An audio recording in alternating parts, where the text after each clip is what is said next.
اب کپڑے والا گاہک کہتا ہے جی میں نے 6.5 میٹر کے آپ کو پیسے دیے ہیں اور تو نے کپڑا جو ہے 5 میٹر دیا ہے. وہ کہتا ہے واللہ میں نے 6.5 میٹر دیا. اب وہ جھگڑ رہے ہیں. اب کوئی برابر میں سمجھدار دوسرا دکاندار بیٹھا تھا, بھائی کیوں جھگڑ رہے ہو, کیوں جھگڑ رہے ہو؟ وہ گاہک کہتا ہے یار میں نے اس کو پیسے 6.5 میٹر کے دیے, ایک سوٹ میرا 6.5 میٹر میں بنتا ہے, میں نے اس کو 6.5 میٹر کے, لیکن اس نے مجھے کپڑا 5 میٹر کا دیا. دکاندار کہتا جھوٹ ہے, میں نے 6.5 میٹر دیے. تو کیا جھگڑتے رہیں گے؟ اب وہ سمجھدار دکاندار کہتا ہے اللہ کے بندو بے وقوفو کیوں جھگڑتے ہو, کپڑا بھی تمہارے سامنے ہے, وہ میٹر جس سے تم پیمائش کرتے ہو وہ بھی تمہارے سامنے رکھا ہوا ہے, پھر بھی بحث کیے چلے جا رہے ہو. اس میٹر سے اس کو پیمائش کر لو. اگر کپڑا 5 مرتبہ اس گزی جو لوہے کا میٹر بنا ہوا ہے اس کے مطابق 5 مرتبہ آ جاتا ہے تو پھر گاہک سچا ہے, اور اگر 6 مرتبہ آ کر پھر 7ویں مرتبہ آدھا آتا ہے تو پھر دکاندار سچا ہے.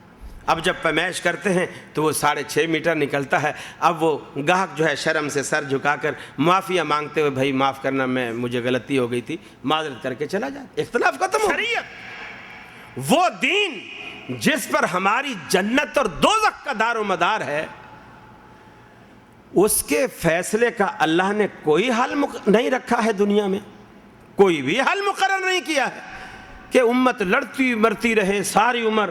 بھئی اللہ کے رسول نے کبھی یہاں بھی ہاتھ باندھے تھے, کبھی یہاں بھی باندھے تھے, کبھی بالکل بھی چھوڑے تھے اور کبھی گردن میں بھی ڈالے تھے, اور کوئی بھی طریقہ بھی اللہ کے رسول نے ہر طریقے سے پڑھی.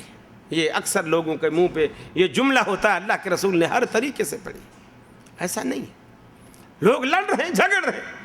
ارے میاں آمین اونچی کہتے ہو, شور مچاتے ہو مسجد میں, کیا تماشا بنا ہے؟ نماز کو خاموشی سے پڑھو. ایک بات ہے, بعض لوگوں کی سمجھ میں آتی ہے یار ہاں بات تو ٹھیک ہے, لیکن امام جو کھڑا ہوا شور مچا رہا ہوتا ہے وہ قرات نہیں کرتا, وہ شور نہیں ہے.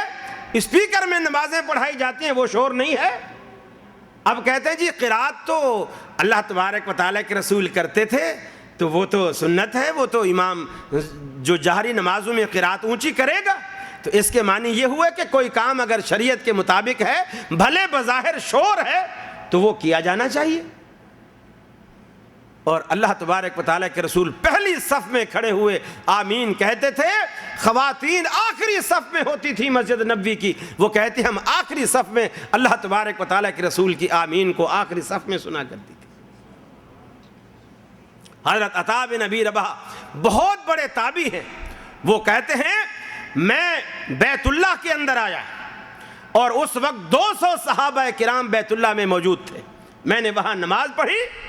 سمیت من اصحاب النبی صلی اللہ علیہ وسلم 200 من اصحاب النبی صلی اللہ علیہ وسلم. جب امام غیر المغضوب علیہم ولا الضالین کہتا ہے وہ سارے کے سارے آمین کہتے تھے. میں نے اپنے کانوں سے سنا 200 صحابہ کرام امام کے پیچھے آمین کہتے تھے. بخاری شریف میں حدیث ہے, حضرت عبداللہ بن زبیر رضی اللہ تعالیٰ عنہ نے نماز پڑھائی, امامت کرائی. امن ابن زبیر ومن وراہ وان للمسجد للجۃ. وہ کچی مسجد, یہ کچی مسجد جو ہوتی ہے نا, جس کی چھت بھی کھجور کی چھڑیوں کی تھی, وہ معمولی بچوں جیسی آواز نکالنے سے گونجا نہیں کرتی. پکی عمارت تو معمولی گونج سے بھی گونج جاتی ہے, معمولی آواز سے بھی پکی عمارت گونجتی ہے, لیکن کچی عمارت معمولی آواز سے نہیں گونجتی. لیکن صحابہ عبداللہ بن زبیر کے پیچھے نماز پڑھتے ہیں. مسجد نبوی ہے, کچی مسجد ہے, چھت چھڑیوں کی ہے, لیکن صحابہ کہتے ہیں ان للمسجد للجۃ. پوری کی پوری مسجد نبوی آمین کی آواز سے گونج اٹھا کرتی تھی. اس کے معنی کیا ہے؟ صحابہ کرام اتنی زور سے آواز میں پریشر پیدا کر کے آمین کہا کرتے تھے. اور یہاں لوگوں کے وضو ٹوٹ جاتے ہیں, آمین سن کر وضو ٹوٹ جاتے ہیں لوگوں کے. میرے بھائیو, اللہ تبارک و تعالیٰ کے رسول سے محبت کے معنی کیا ہے؟ آپ کی سنت سے محبت, آپ کی سنت سے پیار, آپ کی سنت سے پیار ہونا چاہیے. رسول اللہ صلی اللہ علیہ وسلم کی ایک امتیازی حیثیت, اور جو آپ کے فیصلے کو نہ مانے, میں کچھ نہیں کہتا, اللہ رب العالمین نے قرآن میں کہا, فرمایا فلا وربک لا یؤمنون حتی یحکموک فیما شجر بینہم.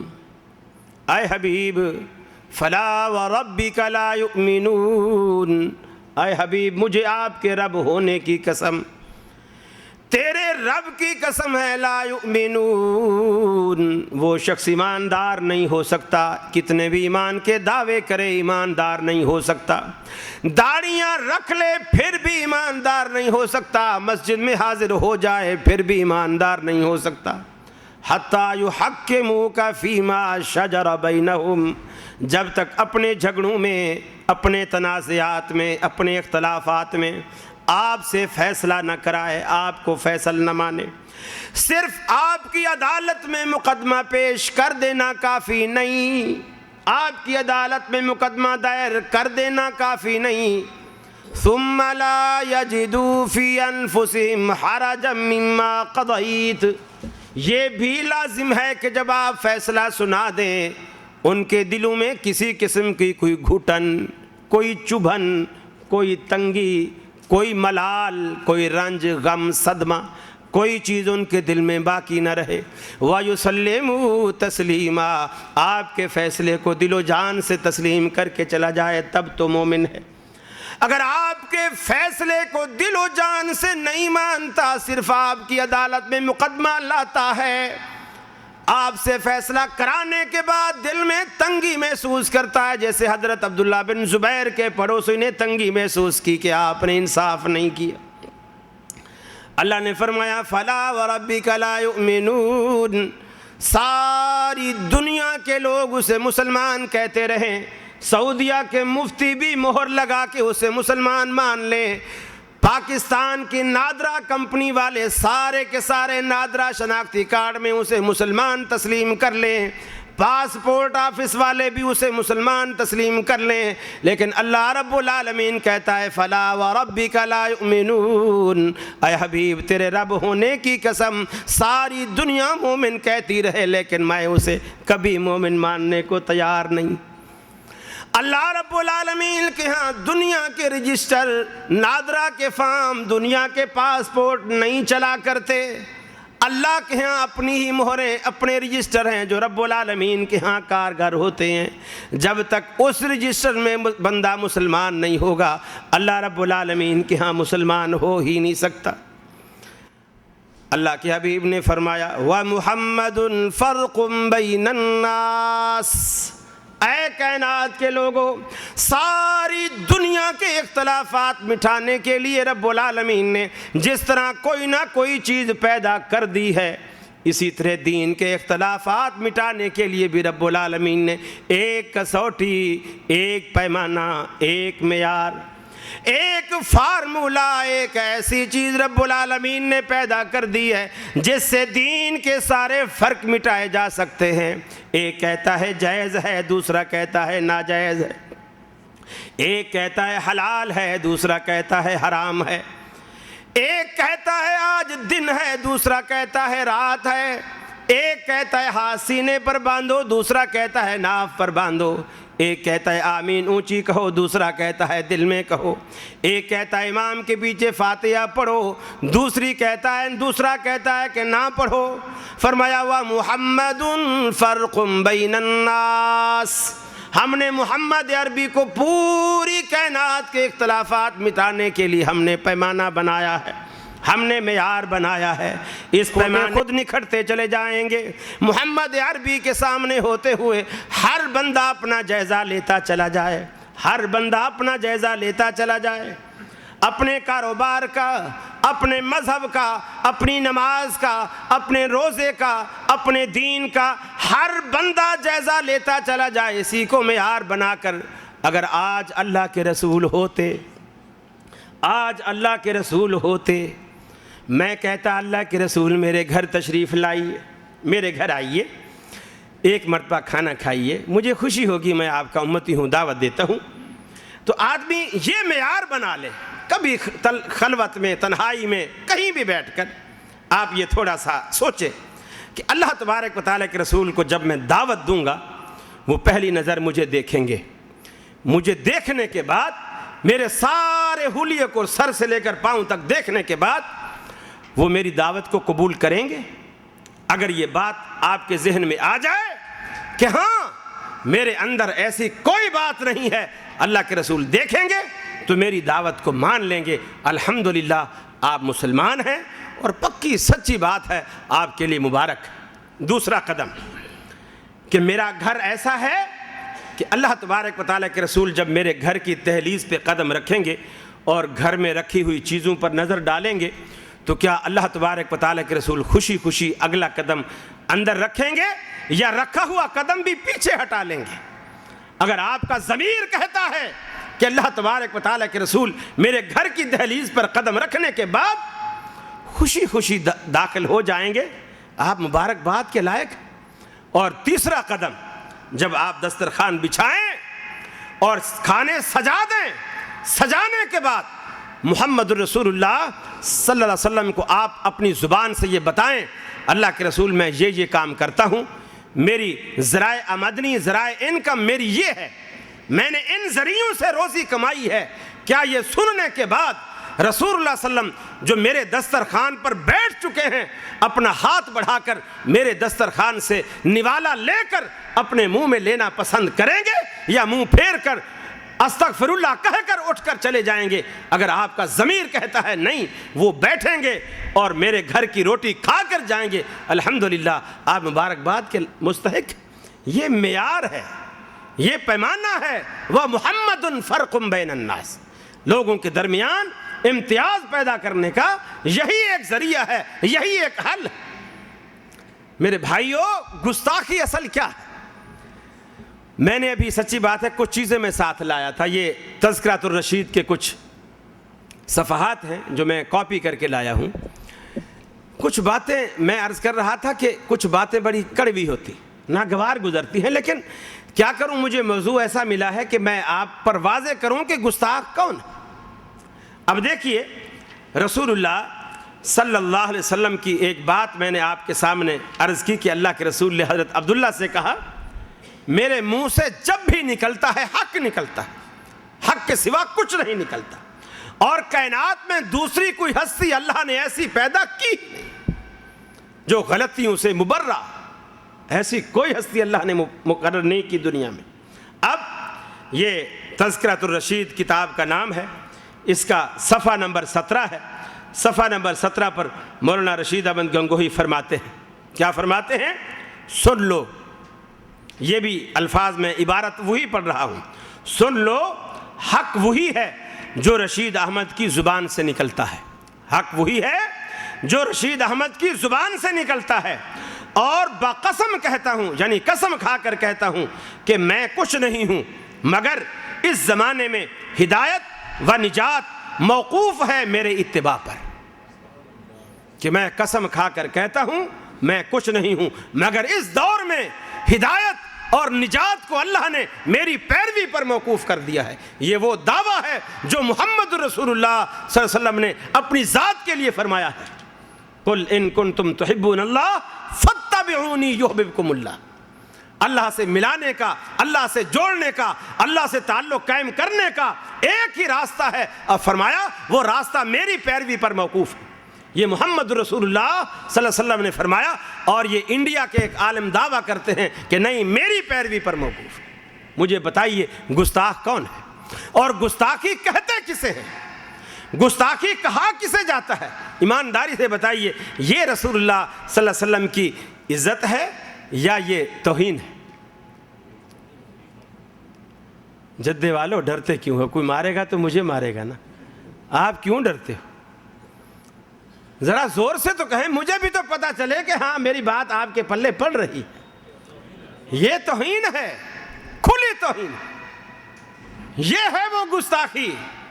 میرے بھائیو، ہماری زبانیں، ہمارے عقائد اس بات کے پابند ہیں کہ جو شان، جو مقام، جو مرتبہ اللہ رب العالمین نے محمد رسول اللہ صلی اللہ علیہ وسلم کو عطا کیا ہے، وہ مرتبہ، وہ شان، وہ مقام اللہ نے کائنات میں کسی اور کو عطا نہیں کیا۔ وہ چاہے کوئی مفتی ہو، چاہے وہ گنگوہ کا ہو، چاہے وہ دہلی کا ہو، چاہے وہ کراچی کا ہو، چاہے وہ دنیا کے کسی خطے میں رہنے والا ہو، جو مرتبہ محمد رسول اللہ کا ہے وہ مرتبہ کائنات میں کسی اور کو اللہ رب العالمین نے عطا نہیں کیا۔ دیکھیے عزت کی ایک اور بات دیکھیے، میں بتاؤں کہ اب ہمیں کہتے ہیں بزرگوں کے گستاخ ہیں، بھلا میں آپ سے پوچھتا ہوں، دیکھیے یہ ایک عزت کی ایک اور بات کہ ایک بار ارشاد فرمایا کہ ضامن علی جلال آبادی کی سہارنپور میں بہت ساری رنڈیاں مرید تھیں۔ دیکھو بزرگ بھی کیسے ہیں، رنڈیاں ان کی مرید۔ ارے جس پیر کی مرید رنڈیاں ہوں وہ پیر خود کیسا ہوگا؟ خود سوچو، ایمانداری سے بتاؤ، رسول اللہ صلی اللہ علیہ وسلم نے پوری زندگی کبھی بھی ایسی نسل کے لوگوں سے کبھی دوستی رکھی؟ چہ جائے کہ انہیں مرید بنایا ہو۔ یہ الفاظ ہیں، یہ 242 صفحہ، جلد نمبر 2 ہے، صفحہ نمبر 242 ہے، اور کتاب وہی تذکرۃ الرشید ہے۔ مولانا الحاج محمد عاشق الہی میرٹھی، ان کی یہ تالیف ہے، رشید احمد گنگوہی کا تذکرہ ہے، ان کی حالات زندگی ہے۔ ایک بار ارشاد فرمایا ضامن علی جلال آبادی کی سہارنپور میں بہت ساری رنڈیاں مرید تھیں۔ ایک بار یہ سہارنپور میں کسی رنڈی کے مکان میں ٹھہرے ہوئے تھے۔ سب مریدنیاں اپنے میاں صاحب کی زیارت کے لیے حاضر ہوئیں، مگر ایک رنڈی نہیں آئی۔ ساری آئیں، ایک نہیں آئی۔ میاں صاحب بولے کہ فلانی کیوں نہیں آئی؟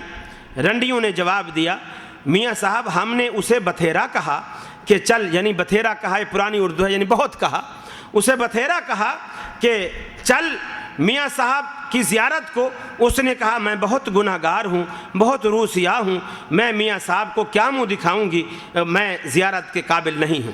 میاں صاحب نے کہا نہیں جی، تم اسے ہمارے پاس ضرور لانا۔ چنانچہ رنڈیاں اسے لے کر جب آپ کے سامنے لے کر آئیں، اسے لے کر آئیں۔ جب وہ سامنے آئی تو میاں صاحب نے پوچھا، بی، یعنی جیسے ہم کہتے پیار سے بڑی بی یا چھوٹی بی یا ویسے بی تم کیوں نہیں آئی تھی؟ باقی تو آئیں، تم کیوں نہیں آئی تھی؟ اس نے کہا حضرت روح سیاہی کی وجہ سے زیارت کو آتی ہوئی شرماتی ہوں، کیونکہ ہمارا کام گندا ہے، ہمارا دھندا گندا ہے۔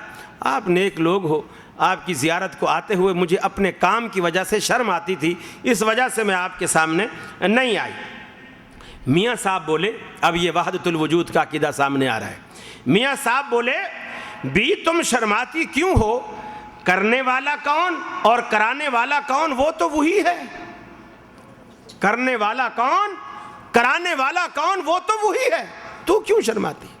آگے رنڈی یہ سن کر آگ ہو گئی اور خفا ہو کر کہا، لا حول ولا قوت الا باللہ، اگرچہ میں روح سیاہ اور گناہگار ہوں مگر ایسے پیر کے منہ پر پیشاب بھی نہیں کرتی۔ میاں صاحب تو شرمندہ ہو کر سرنگو رہ گئے اور وہ اٹھ کر چل دی۔ یہ ان کا عقیدہ ہے کہ ہر چیز کے اندر اللہ ہے، ہر چیز کے اندر اللہ ہے۔ اس لیے کہا کہ کرنے والا بھی وہی، کرانے والا بھی وہی، کہ جو کر رہا ہے اس میں بھی تو خدا ہے اور جو کرا رہا ہے اس کے اندر بھی تو خدا ہے، تو کیوں شرما رہی ہے؟ دونوں کام ایک ہی ہستی، ایک ہی ذات کے ہیں۔ میرے بھائیو، آج دنیا میں کس قدر لوگ ہیں جو سلمان رشدی کو آج گالیاں دیتے ہیں۔ اس نے جی کتاب لکھی، اس نے رسول اللہ کے حق میں گستاخی کی، اس نے فلاں شان میں گستاخی کی، فلاں شان میں گستاخی کی۔ میرے بھائیو، اللہ رب العالمین کی ذات کے بارے میں یہ عقیدہ رکھنا، نعوذ باللہ اللہ رب العالمین کی ذات کے بارے میں زنا کے الفاظ استعمال کرنا، یہ اللہ رب العالمین کی عزت ہے۔ اور ایسا بندہ پیر تو کیا، مسلمان تو کیا، انسان کہلانے کا بھی حق رکھتا ہے۔ سمجھو گستاخی کسے کہتے ہیں، گستاخی کسے کہتے ہیں؟ حدیث میں آتا ہے، اللہ رب العالمین کہتا ہے، قد شاتم ابن آدم، آدم کا بیٹا مجھے گالی دیتا ہے، آدم کا بیٹا مجھے گالی دیتا ہے۔ جب وہ میرا شریک ٹھہراتا ہے، کسی کو میرا بیٹا بناتا ہے، کسی کو میری بیٹی کہتا ہے، وہ مجھے گالی دیتا ہے۔ قد شاتم ابن آدم۔ میرے بھائیو، لوگ اللہ کو گالیاں دیتے پھر رہے ہیں اور آپ کہتے ہیں ہمارے پیر و مرشد ہیں۔ سمجھو گستاخی کسے کہتے ہیں۔ اگر یہ گستاخی نہیں ہے تو پھر کائنات میں گستاخی کا وجود ہی دنیا سے اٹھ جائے گا۔ اگر یہ گستاخی نہیں ہے تو کائنات میں پھر گستاخی ہی نہیں ہے۔ یہ دوسری کتاب، یہ براہین قاطعہ، یہ براہین قاطعہ ہے، اس کتاب کا صفحہ نمبر 30، یہ براہین قاطعہ صفحہ نمبر 30 ہے۔ اور اس کتاب کے اندر یہ دارالارشاد کراچی کی چھپی ہوئی ہے، اردو بازار، ایم اے جناح روڈ کراچی۔ اشاعت اول مارچ 1987، یہ پہلی مرتبہ 1987 میں چھپی ہے۔ اس کتاب کے صفحہ نمبر 30 پر لکھتے ہیں، کیا لکھتے ہیں دیکھیے۔ اللہ تبارک و تعالیٰ اپنے کلام میں، قرآن مجید میں، اپنے پیغمبر جناب محمد رسول اللہ علیہ وسلم کو نبی الامی کہتا ہے۔ امی کی تفسیر اکثر مفسرین نے یہ کی ہے کہ یوں تو علم کا سمندر ہو، لیکن کسی استاذ کے سامنے دو زانو ہو کر نہ بیٹھا ہو۔ دنیا میں اللہ نے اس کا کوئی استاذ ہی نہیں رکھا، کوئی اس کو کسی اسکول میں، یونیورسٹی میں، کالج میں، کسی درسگاہ میں وہ بیٹھ کر باقاعدہ پڑھا نہیں۔ لیکن دیوبندی کہتے ہیں ہم رسول اللہ صلی اللہ علیہ وسلم کے استاذ ہیں۔ یہ براہین قاطع ہے، صفحہ نمبر 30 ہے۔ دیوبندی کہتے ہیں ہم رسول اللہ صلی اللہ علیہ وسلم کے استاذ ہیں۔